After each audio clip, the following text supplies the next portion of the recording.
प्यार में धोखा खाए सिंगर ज्योति लांबा की गुहार, शादी की मगर पत्नी का दर्जा नहीं दिया। मुंबई, अंधेरी पश्चिम की निवासी और गायिका ज्योति लांबा 37 ने प्यार में मिले धोखे और न्याय की लड़ाई को लेकर शुक्रवार को अंधेरी पूर्व में एक प्रेस वार्ता की। उन्होंने बताया कि उपेश ठक्कर नामक व्यक्ति ने उनसे हिंदू रीति रिवाज से शादी करने के बावजूद अब पत्नी मानने से इनकार कर दिया है। ज्योति लांबा के अनुसार 16 सितंबर 2022 को एक सहेली के जन्मदिन पार्टी में उनकी मुलाकात 40 वर्षीय उपेश ठक्कर से हुई, जो धीरे धीरे प्रेम में बदल गई। इसके बाद 19 अप्रैल 2024 को अंबरनाथ थाने स्थित शिव मंदिर में पारंपरिक हिंदू रीति से दोनों की शादी हुई। शादी के बाद दोनों मलेशिया, कश्मीर, दिल्ली और उज्जैन, महाकाल जैसे स्थलों पर साथ घूमे। कुछ समय बाद उपेश उन्हें गुजरात लेकर गया और वहां किराए के मकान में रखा। लेकिन 12 जनवरी 2025 को ये कहकर उपेश ठक्कर घर से निकला कि वह बिजनेस के सिलसिले में बाहर जा रहा है और कभी संपर्क नहीं किया। ज्योति ने बताया कि 22 अगस्त 2024 को जब ठक्कर से किसी तरह संपर्क हुआ तो उसने साथ रहने से इनकार कर दिया, जिससे रिश्ते में दरार आ गई। 6 फरवरी 2024 को दोनों परिवारों के बीच बातचीत भी हुई, जहां उपेश ठक्कर ने कथित तौर पर समझौते के तहत पैसा देकर पीछा छुड़ाने की बात कही, जिसे ज्योति ने ठुकरा दिया। ज्योति लांबा ने 26 फरवरी 2024 को वसोवा पुलिस स्टेशन में शिकायत दर्ज कराई कि 1 साल तक उनके साथ दाम्पत्य संबंध बनाए गए और अब उन्हें पत्नी मानने से इनकार किया जा रहा है। उन्होंने आरोप लगाया कि पुलिस ने यौन शोषण के गंभीर आरोप को दरकिनार करते हुए सिर्फ दहेज उत्पीड़न का मामला दर्ज किया और कार्रवाई अधूरी छोड़ दी। ज्योति लांबा ने कहा कि मैं सिर्फ न्याय चाहती हूँ। जब शादी हुई है तो मुझे पत्नी का दर्जा मिलना चाहिए। अगर ऐसा नहीं होता तो कानून से मदद चाहिए। आज मैं दर दर भटक रही हूँ और मेरी कोई सुनवाई नहीं हो रही, भावुक स्वर में ज्योति ने कहा। हमारा यह मामला एक बार फिर रिश्तों में धोखे और महिलाओं के अधिकारों को लेकर गंभीर सवाल खड़े करता है। ज्योति लांबा है। शादी के बाद ज्योति उपेश ठक्कर मेरा नाम है। मेरे साथ ये हुआ, मेरे साथ धोखा हुआ है। अगर मैं उसकी वाइफ हूँ, उसने एग्री किया। अगर मैं उसकी वाइफ हूँ तो मुझे वाइफ का दर्जा मिलना चाहिए। अगर वो मुझे वाइफ नहीं मानता तो मेरे साथ गलती हुआ है। शुरू से बताइए क्या हुआ, मतलब किस पे आप आरोप लगा रहे हैं, क्या हुआ? उपेश ठक्कर, उपेश हसमुख लाल ठक्कर उसका नाम है। अहमदाबाद का बिजनेसमैन है वो मुझे मिला था मेरी फ्रेंड के बर्थडे पे। वहाँ पे हमारा नंबर एक्सचेंज हुआ और हमारी दोस्ती हुई और ये 1.25 साल 1.5 साल हम लोग कांटेक्ट में थे। फिर वो 2023 में फरवरी में मेरे घर के नीचे आया। उसने मुझे शादी के लिए बोला तो मैंने बोला ठीक है, तुम तो शादीशुदा हो। तो उसने बोला नहीं, हमारा डिवोर्स फाइल हो गया है, पेपर आ जाएंगे। फिर 2024 में वापस वो मुझसे मिलने आया। फ़ोन पे हम लोग कंटिन्यू बात करते थे, मतलब 10-10, 8-8 घंटे, 6-6 घंटे डेली एवरीडे हमारा बात होता था। फिर उसके बाद वो आया तो उसने बोला कि पेपर आने वाले हैं और मुझे शादी करनी है। 3 अप्रैल को 2024 में उसने आके मुझे प्रपोज़ किया तो मैंने उससे पेपर मांगे। तो उसने बोला पेपर आ जाएंगे अभी कुछ टाइम के अंदर ही, आप शादी कर लो उसकी, क्योंकि मुझे मई में जाना है बाहर बिजनेस ट्रिप में। तो ऐसे करके उसने अपनी वाइफ से भी मेरी बात कराई और उसकी वाइफ से मैं मिली भी हूँ मई में उसकी वाइफ से और उसकी भाई की वाइफ से, दोनों से मिली हूँ मई में अहमदाबाद में। उसके बाद यहाँ पे शादी हुई। शादी वाले दिन भी उसने पेपर नहीं लाया तो उसने बोला था शादी से पहले पेपर ले आऊँगा, मैं शादी में आ रहा हूँ, मैं पेपर लेके आऊँगा। उससे पहले पूजा भी हुई है। वो बोलता है कि ज़बरदस्ती शादी हुई। वो 11 तारीख को पूजा भी करके गया है यहाँ पे आके, वो भी फ़ोटोज़ है हमारे पास कि शादी से पहले ग्रह शांति की जो पूजा होती है वो भी हुई है हम दोनों की। उसके बाद वो शादी के लिए हल्दी के लिए आया। हल्दी और शादी साथ में हुई है हमारी।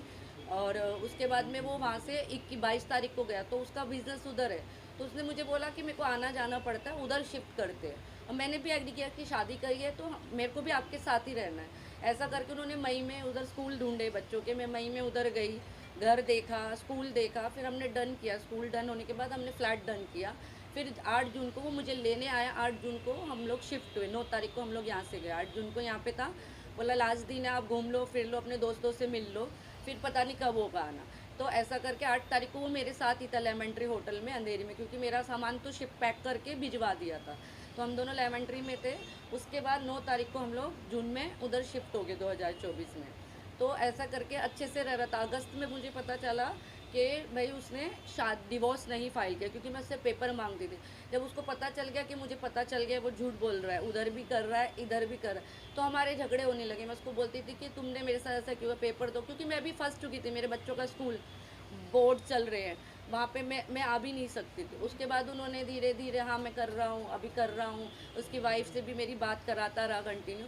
उसके बाद वो चीज़ें बढ़ती गई। फिर उसने आना बंद कर दिया। 15 दिन नहीं आता, 15 दिन बाद फिर आता, फिर कभी 10 दिन नहीं आता। फिर लास्ट में नवंबर के बाद उसने दिसंबर 6 को आया था। फिर सीधा एक महीने का गैप देने लगा। फिर 24 को आया, तब मुझे पता चला कि वो बाहर जा रहा है अपनी फैमिली के साथ में, स्विट्ज़रलैंड गया था वो 27 को मेरे घर से ही गया था। उस वजह से हमारे झगड़े बढ़ते चले गए।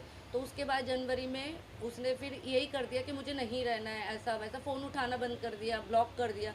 मैं वहाँ पे अकेली पड़ गई, वहाँ मेरा कोई नहीं था उपेश ठक्कर के अलावा, मेरे बच्चे और मैं, और बच्चों के बोर्ड्स थे, मैं आ भी नहीं सकती थी। उसके बाद उन्होंने झूठा मुझे अपने दोस्त से कॉल करवाया, वो मुझे मैसेज भी, उपेश ने खुद ही बोला था कि आप उससे बात करो, उसके दोस्त से बात किया। तो उसने बोला कि हम एक फैमिली मीटिंग रखते हैं, कि उसके चाचा वगैरह को नहीं पता नहीं था, अभी पता चला है करके, तो एक फैमिली मीटिंग करते, उसमें सब सेटल हो जाएगा कि आप दोनों का घर बस जाएगा, उसके घर वालों को अगर जैसे चाचा वगैरह को पता चलता है तो मैंने बोला ठीक है। उन लोगों ने टिकट कराई मेरी फैमिली की, मेरी सिस्टर, बड़ी वाली, छोटी वाली, हम चारों सिस्टर, और जिसने शादी मैनेज की थी एस्ट्रोलॉजर, वो भी आई थी उधर वो मीटिंग में। वो मीटिंग में मुझे बोला गया कि पहले तो ये बोला उसके चाचा ने, इसने गलती करी है, इसको 2 थप्पड़ मारूंगा। मैंने बोला इसके 2 थप्पड़ मारने से मेरी लाइफ सही नहीं हो जाएगी। फिर उसके बाद वो लोग मुझे ऑफ़र करने लगे। मैंने बोला मुझे कोई पैसा नहीं चाहिए, मेरे को मेरा पति चाहिए, ऐसा बोल के ये मीटिंग चली। बोला मुझे नहीं रहना है, तो मैं आ गई। उन्होंने वो सोच समझ की मीटिंग बिठाई थी मेरे घर से आधा घंटा 40 मिनट दूर, और वो साबरमती में उनकी पहचान है, क्योंकि वो हिम्मतनगर गांव का रहने वाला है। अहमदाबाद अभी 2-2.5 साल से ही शिफ्ट हुए वो लोग। तो इसके लिए वहाँ पे उन्होंने 8 तारीख को मेरे खिलाफ झूठी ऐसी कंप्लेंट डाली। मुझे 8 तारीख को फ़ोन आया शाम को 6 बजे।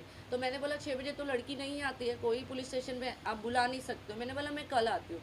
तो उन्होंने मुझे लोकेशन भेजा, मुझे पता नहीं था, तो मैं लॉयर को लेके गई वहाँ पे। तो वो झूठा केस बनाया था कि मेरी शादी नहीं हुई, लड़की ब्लैकमेल। तो वहाँ पे गए तो मैंने बोला मेरी तो शादी हुई है। फिर ये बोल के मेरे लॉयर ने, हम लोग आ गए। फिर उन्होंने वापस फ़ोन किया, तो 14 को मुझे बुला रहे थे, तो हम लोग 15 को उधर वापस गए। तो उन्होंने मुझे बोला कि पैसे ले लो, सेटल कर लो, ख़त्म कर दो। पुलिस स्टेशन में भी मुझे यही बोला गया, और ना मेरे से कोई राइटिंग में कुछ लिया। मैं लिख के लेके गई थी, जबकि क्योंकि 9 तारीख को गई थी, उन्होंने जो मेरे पे एलिगेशन डाले थे तो मैं वो लिख के लेके गई थी कि मेरे पास सारे प्रूफ। ना उन्होंने मेरा कोई स्टेटमेंट लिया, ना रिटर्न में कोई पेपर दिया। हमने मांगा भी कि आप ये ले लो और दो। तो उसके बाद मुझे वहाँ पे हरेस किया गया। मैंने महिला मंडल में भी एक कंप्लेंट डाला था, वहाँ पे अर्जी डाला था, तो महिला मंडल वालों ने भी ज़्यादा रिस्पॉन्स नहीं दिया। तो मुझे समझ आ गया कि मेरा यहाँ कुछ नहीं हो सकता। और मैं बोड़क देव में भी गई थी उधर, तो उन्होंने बोला जहाँ पे आपकी शादी हुई है वहाँ जाके केस करो। तो मुझे वहाँ से निकलना था, क्योंकि मुझे पुलिस वहाँ के हरेस कर रही थी, बार बार बुला के, ना कुछ कर रही थी, बस पैसों का ऑफ़र वो लोग कर रहे थे और मुझे बोल रहे हैं कि मैं मांग रही थी। एक भी प्रूफ अगर उनके पास है कि मैंने पैसे मांगे, हाँ मैंने खर्चे के पैसे मांगे, मेरा हस्बैंड है वो, वहाँ की मेरा पुलिस आपकी किस तरह से आपको हेरेस कर रही थी? बार बार फ़ोन करके बुला रही थी। अगर मैं जा रही थी कोई स्टेटमेंट नहीं ली जा रही थी। मैं 2 बार गई, मेरी कोई स्टेटमेंट, मैं लिख के भी स्टेटमेंट मेरे वकील के साथ लेके गई, वो भी नहीं लिया गया मुझसे। कोई ऑफिसर किसी का नाम आपको याद होगा जो फ़ोन करके बुलाते थे? वो राव सर है, उनका नंबर भी है मेरे पास। वो हमेशा मुझे व्हाट्सअप कॉल ही करते हैं, नॉर्मल कॉल नहीं करते। अगर आप पुलिस वाले हो तो आप मुझे नॉर्मल कॉल करो ना, क्योंकि वो फ़ोन पे भी मेरे बेटे का नाम लेके मुझे डरा रहे थे, आपका बेटा कौन से स्कूल में पढ़ता है, ये वो। मैंने वो कंप्लेंट में भी डाला, पर उन्होंने मेरी वो कंप्लेंट वापस रिटर्न में नहीं ली गई। तो मैं समझ गई कि मुझे डरा रहे हैं। और मुझे उधर 6 तारीख को भी ये बोला था तुम कुछ नहीं कर पाओगी, मैं हम पैसे वाले हूँ। फैमिली के नाम पे उसके सिर्फ चाचा जी थे, बाकी एक उसका दोस्त था प्रदीप पटेल जिसने मीटिंग अरेंज की थी, एक वो था FC पटेल, और 2 जन को तो मैं बिल्कुल नहीं जानती थी, कोई पॉलिटिशियन थे, और एक लेडी आई थी। तो उन लोगों ने मुझे यही बोला कि तुम पैसे लो, अपनी ज़िंदगी सेटल करो और चली जाओ। मैंने बोला मुझे कोई पैसे नहीं चाहिए। वहाँ पे ये 3 घंटा यही बात चली, सब मुझे मना रहे थे कि अपने फ्यूचर बनाओ, ये करो वो करो, पर मैंने किसी की बात नहीं सुनी। मैं वहाँ से चुपचाप चली आई। तो ये मुझे फंसाने के लिए किया गया था, और वो लोग ही ऑफ़र कर रहे हैं, और वो लोग ही मुझे मीटिंग में बुलाए। मेरे पास सारे प्रूफ है, हमने तो मीटिंग नहीं रखी थी, कोई मीटिंग नहीं रखी। तो उसके बाद से मेरे को समझ आ गया कि मुझे यहाँ पे ये लोग मुझे बोल रहे थे पुलिस स्टेशन में प्रूफ लेके आओ। तो मैंने बोला पुलिस स्टेशन में कोई प्रूफ नहीं दिया जाता, कोर्ट में साबित, मैं आपको जेरॉक्स दूंगी, ओरिजिनल प्रूफ नहीं दूंगी, मैं कोर्ट में पेश करूंगी ओरिजिनल प्रूफ। मेरे पास सारे प्रूफ है, आप लिख के ले लो। उन्होंने मेरा कोई नहीं लिया। फिर मैं 17 तारीख को इधर आ गई। मैंने उनको बोल के आई कि मैं मुंबई जा रही हूँ। मैंने वो राव मुझे बहुत फ़ोन कर के परेशान कर रहा था, तो मैंने उसको झूठ बोला कि मेरे पास तो पैसे नहीं है, मैं लोन निकालने जा रहा। अगर मैं उनको बोलती मैं इधर कंप्लेंट डालने आई हूँ तो मुझे और हरेस करते। तो मैं वहाँ से आई, और 26 फरवरी से मैं यहाँ पे आई, फिर वकील ढूंढा, ये सब किया। 26 फरवरी से मैं इधर जा रही हूँ, वर्सोवा पुलिस स्टेशन। 3-4 बार उन्होंने मेरी अर्जी ली, उसको फ़ोन किया, वो नहीं आया। उसके बाद बहुत प्रेशर के बाद उन्होंने मेरी FIR ली। FIR में भी उन्होंने वो नहीं डाला जो मुझे, अगर वो मुझे वाइफ ही नहीं मानता तो उसने मेरा एक तरफ का यूज़ ही किया है ना, तो उस पर लगना चाहिए ना एलिगेशन। वो बड़ा आदमी है, उसने मुझे पहले ही धमकी दी, तुम मेरे खिलाफ कुछ नहीं कर पाओगी, मैं सब कुछ खरीद लूँगा, इससे अच्छा तुम जो मिल रहा है वो लेके चले जाओ। मुझे ऐसे डराया जा रहा था, मेरे बच्चों का नाम लेके भी डराया जा रहा था। उसके बाद उन लोगों ने यहाँ पे पुलिस भेजी। अगर आप मुझे गिरफ्तार करने के लिए पुलिस भेजो तो मेरे घर का एड्रेस तो था उपेश ठक्कर के पास, वहाँ नहीं भेजा जहाँ मैं पहले काम करती थी। अभी मैं 1 साल से वहाँ हुई नहीं, 1 साल हो गया मेरे को काम छोड़ के, जब से मार्च से, पिछले मार्च से जब से उपेश ने मेरा काम छोड़ा, मैं वहाँ कभी पैर ही नहीं रखी हूँ। वहाँ पे पुलिस भेज रहा है, इधर तो मेरे घर पे क्यों नहीं भेजो, सिर्फ डरा रहे हैं मुझे, और वहाँ बुला के मुझसे सेटलमेंट करना चाहते हैं और कुछ नहीं है। बच्चे कितने हैं आपके? 2। उसी से हैं? नहीं, पहले डिवोर्स हो चुका है मेरा। अभी आप क्या चाहते हो? मैं चाहती हूँ अगर या तो वो मुझे इज्जत से वाइफ बनाए, जैसे शादी किया उसने मुझसे, नहीं तो उसको फिर वो 376 पुलिस वालों को लगाना चाहिए। उसने मेरा यूज़ किया शादी के नाम पे, तो मुझे पैसे धोखा कितना दिया है। कितना दे रहा है आपको? मुझे 3 से 4 लाख रुपए महीने का देता था, जिसमें 62,000 रेंट जाता था और घर का खर्चा, और थोड़ा बहुत कैश देता था हाथ में घर के खर्चे के लिए। पीछा छुड़ाने के लिए कुछ अमाउंट ऐसा ऑफर कुछ किया है आपको? नहीं, मैंने मना बोल रहे थे मुझे कि तुम क्या चाहिए तुम्हें बोलो, ये वो, मैंने कुछ बोला ही नहीं। शादी का फोटो है आपके पास? हाँ, शादी का फ़ोटो, वीडियो, पंडित, सब कुछ है उनका वहाँ पे, फोटो है भी फोटोग्राफी। आपके पास? हाँ, है, उनकी फ़ोटो है, सब फ़ोटो है मेरे पास। क्या मोबाइल में? हाँ, उनका नाम क्या है? उपेश हसमुख लाल ठक्कर। अंधेरी वेस्ट में कहाँ रहती हैं आप? मैं वर्सोवा में रहती थी, उसके बाद मुझे अहमदाबाद शिफ्ट किया गया। मेरा सारा सामान उधर है, मैं उधर से इधर बैठी हूँ। उधर के रूम ओनर का भी मुझे फ़ोन आ रहा है, उसने जनवरी से मुझे खर्चा बंद कर रखा है, रेंट वेंट कुछ नहीं दिया हुआ। यहाँ पे मैं मेरी सिस्टर के घर पे और जीजा के साथ में रह रही हूँ, वो लोग भी मेरा खर्चा उठा रहे ये हैं। आपका अरेंज मैरिज हुआ था, तब शादी में कौन कौन थे? आपके फैमिली से, उनकी फैमिली से? उनकी फैमिली से कोई नहीं आया, तो उसने बोला कि अभी अभी डिवोर्स हुआ है, मैं 2-3 महीने में बताऊंगा, पेपर आने के बाद फिर मैं सबको ओपन करूंगा। आप मेरे साथ गुजरात चलो, अहमदाबाद चलो, तो मैं धीरे धीरे सबको बता दूंगा, वो आपकी जाए। फैमिली से कौन कौन? मेरी फैमिली से मेरी सिस्टर, मेरे पापा मम्मी नहीं है, मेरी बड़ी सिस्टर और मेरी बाकी सिस्टर, मेरे फ्रेंड, जो भी मेरे क्लोज के लोग थे, सब आए थे शादी में। ये शादी हिंदू रीति से हुई थी? हिंदू रीति रिवाज से हुई है, शिव मंदिर में। मैम ये कहते हैं अगर जो है अधिकारियों से नहीं होता है, कहीं ना कहीं जो है ऊंचे अधिकारियों से लगाया जाता है, जब ऊंचे अधिकारियों से भी नहीं होता है तो न्याय की गुहार जो है कोर्ट में लगाया जाता है। क्या आपने पुलिस के खिलाफ जो है मुकदमा पंजी या कोई अपील की है? हमने डाला है कल, क्योंकि मेरे को 2 महीने हो गए, अभी 26 तारीख को पूरे 2 महीने हो जाएंगे। वो आराम से घूम रहा है, और जिसने गलती नहीं की है वो इधर उधर भटक रही है, और वो आराम से है राजा की जैसे अपने इधर। मेरे बच्चों का फ्यूचर क्या है आगे, उसने मेरा काम छुड़वा दिया, कुछ नहीं है आज मेरे पास। मेरे बच्चों का भी एडमिशन पे आया, तो मेरे साथ साथ मेरे बच्चों की भी लाइफ ख़राब की है उसने, फोटो की सिर्फ अपनी एक उसके लिए।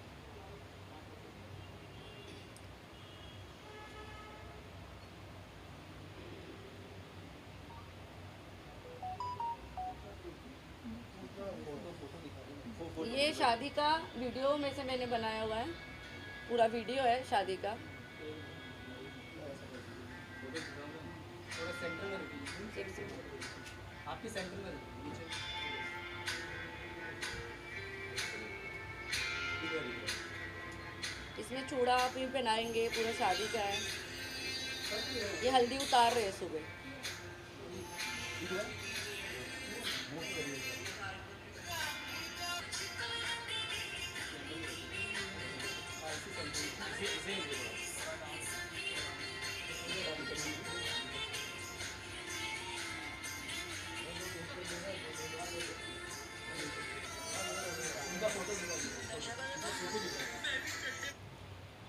ये हल्दी का भी है, देखो खुद नाच रहा है। इसमें कौन सी ज़बरदस्ती शादी दिख रही है आप लोग को? ये हल्दी वाले दिन की है।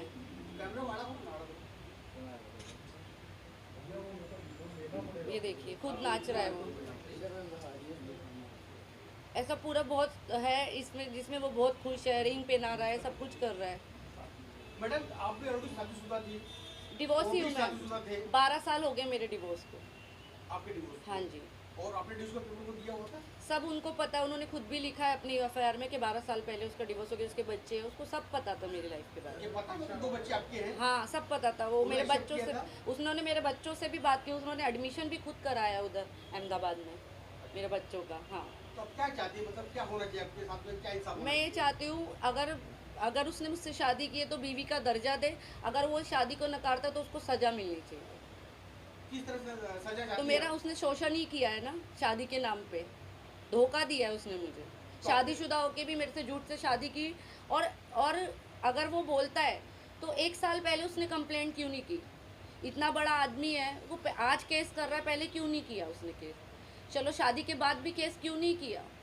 मेरा यूज़ किया, मलेशिया घूमा मेरे साथ, कश्मीर मेरे को हनीमून के लिए लेके गया, मेरे साथ दिल्ली गया, मेरे साथ दुबई जाने का था, मैंने कैंसिल किया था, और मुझे वैष्णो देवी लेके गया। हर एक जगह घूमा है वो मेरे साथ। ये कौन सी ज़बरदस्ती शादी है? सारे प्रूफ है मेरे पास। आपने कहा कि आपकी और उनकी वाइफ से भी बातचीत हुई हाँ थी। हाँ, आपको क्या लगता है वो भी इसमें इसमें शामिल है, वो इसमें शामिल है, पूरी तरह से शामिल है। क्यों आपको लगता है ऐसी कुछ बात? क्योंकि हुई उसने आपके मुझे बात की, उसने भी झूठ में पूरा साथ दिया कि हाँ हम डिवोर्स दे रहे हैं ये वो।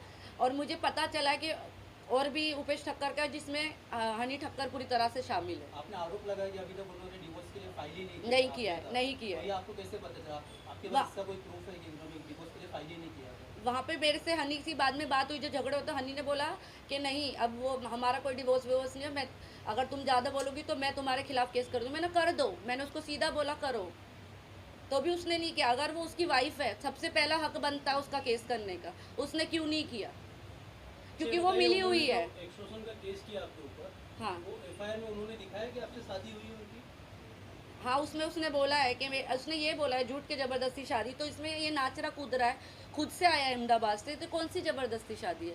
2.5 साल 3 साल हो गए अभी शादी से पहले से, मैं उसको 2 साल से जानती हूँ। और यहाँ पे जो आपने एफआईआर करवाया है वर्सोवा में, उसमें मेंशन है कि आपके और उसकी शादी हुई है सर? हाँ, उसमें मेंशन उसमें है। mention हाँ, है। और मैंने उसमें ये भी लिखा है कि हनी से मेरी बात होती थी और हनी भी मिली हुई। मैंने पुलिस वालों को बहुत बोला कि हनी के खिलाफ भी आप एक्शन लो, तो वो बोल रहे हैं उसकी क्या गलती है। मेरा मतलब 2 महीने के बाद बहुत ये करके एफआईआर लिया गया, और उसके बाद भी बहुत कम सेक्शन लगाए गए। एफआईआर में आपने दिखाया कि आपके साथ यौन शोषण हुआ है, हाँ, लिखा है। तो फिर उन्होंने एफआईआर क्यों नहीं लिया? शोषण का एफआईआर क्यों नहीं लिया? पता नहीं क्यों नहीं लिया, हमने उनको बहुत बोला। आपको ऐसा लगता है कि अब पुलिस किसी के दबाव में काम कर रही है? हाँ, मैडम का 498 अगर लागू हो गया है मामले का, ये साफ तौर पे माना जाएगा कि पति पत्नी तौर पे कोर्ट ने एक्सेप्ट किया है। तो हाँ। आपने आरोपी को क्या क्या नाम बताया 498 के अंदर? मतलब 498 अगर आप पे पुलिस ने आपका लिया हुआ है, हाँ, तो उसके अंदर आरोपी कितने लोग आपने बनाया है? आरोपी उपेश ठक्कर और हनी ठक्कर को मैंने बोला है। उनको पुलिस ने अरेस्ट किया है? नहीं किया, कोई एक्शन नहीं लिया गया।